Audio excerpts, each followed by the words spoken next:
Good afternoon, students. Welcome to history class. We are reading chapter 5 coming of the Europeans, foundation of the Mughal Empire, its rise and fall. Uh, Today's is the last class of this chapter, and our lesson for today is 5.10, growth of the British in India between 1765 and 1818.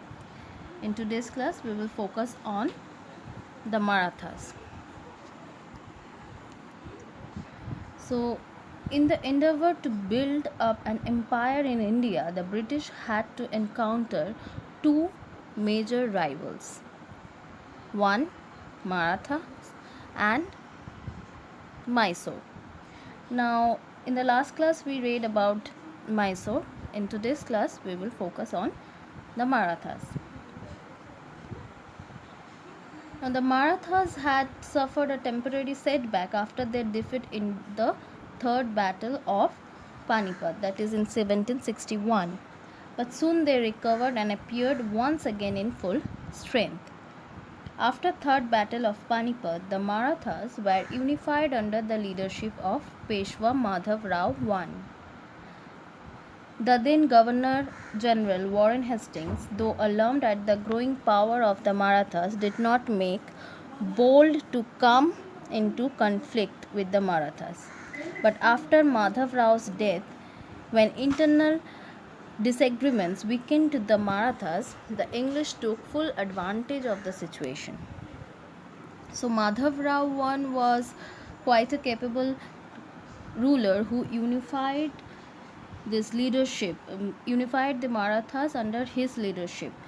Now, after his death, again there was conflicts between Marathas, and English East India Company or the British took that advantage, which led to the series of wars which we know as Anglo-Maratha Wars. The war with the Marathas, known as the First Anglo-Maratha War, started in 1775 when the British supported the claims of Raghunath Rao to the Peshwaship against posthumous son of Peshwa Narayan Rao. The war ended with the signing of the Treaty of Salbai in 1782.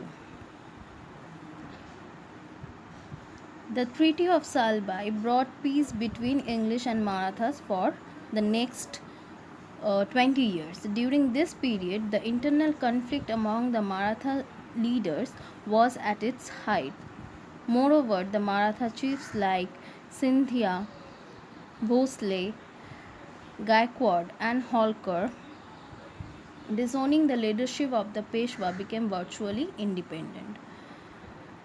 Because of this lack of unity, it was not possible the Marathas to stand unitedly against the English. So there was this internal crisis which led to another major war, that is Second Anglo-Maratha War, which took place in 1803. All the Maratha leaders were defeated in this war by the British. The defeated Marathas were compelled to surrender to the British their own territories and accept the overlordship of English. Meanwhile, the Peshwa, by the Treaty of Bassein, which was signed in 1802, had already accepted the subsidiary alliance. Thus, Marathas ceased to be of any great consequence in the future political history of India. So they gave in to all the demands of English or the British. Even the Second Anglo-Maratha War could not wipe out the Marathas' passion for liberty. Although they lost it, there were still this passion for liberty, and the Marathas, as a last attempt, decided once again to try their strength with the British. But unfortunately, this time also the Marathas did not realize the need to stand unitedly. And if you are not united, then you cannot win a battle against your rival. And the same thing happened in the third battle too. In the Third Anglo-Maratha War, one after another, all the Maratha leaders were defeated by the English. By 1818, most of the Maratha kingdoms were annexed by the British Empire. So this was about this Anglo-Maratha wars. So in the first war, Treaty of Salbai was signed, and there was this peace pact between English and Maratha for the next 20 years. But as the Marathas were not united and there were several internal conflicts, they could not win against British.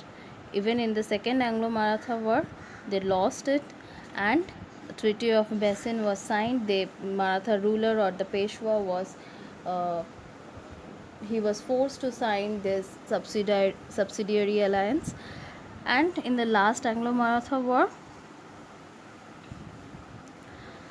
Marathas were defeated and all their territories came under British Empire.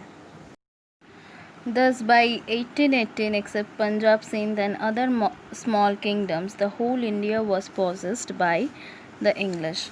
Either they were directly ruled by the English, or the kingdoms or the places were independent, but they were under the British suzerainty. That is, they had the right to rule it. So with this we come to an end of this chapter. Now it is your task to go through all the videos and materials, study materials that you got over this time, and revise it all over again and see whether you have any problem understanding this chapter or not. If you have any problem, send your query at this given mail ID. Thank you.